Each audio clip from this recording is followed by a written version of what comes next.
DOH Bicol may mga nakalatag ng contingency plan sa mga bakuna enkasong magdagos-dagos ang pagdikit nin supply kan kuryente sa Luzon.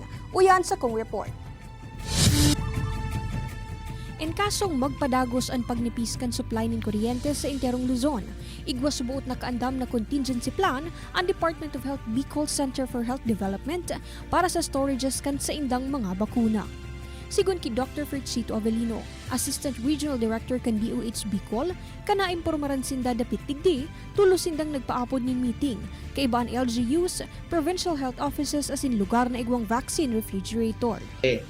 Importante po na meron lahat at lahat po ng ating facility ay may tinatawag na contingency plan.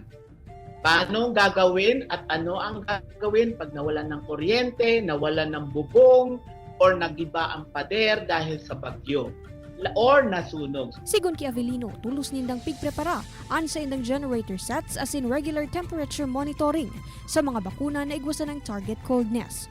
Marurumduman na enot ng pigsaysay kan kaso Reco 2 na basado subuot sa anunsyo kan NGCP, priority man na daiibale sa manual load dropping ang mga lugar na igwang vaccine storage.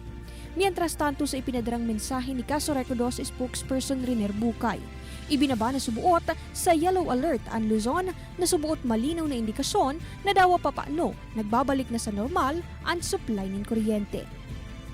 Kaibanan si Carlo Abonita, Charm Riles, Balitang Bicolandia.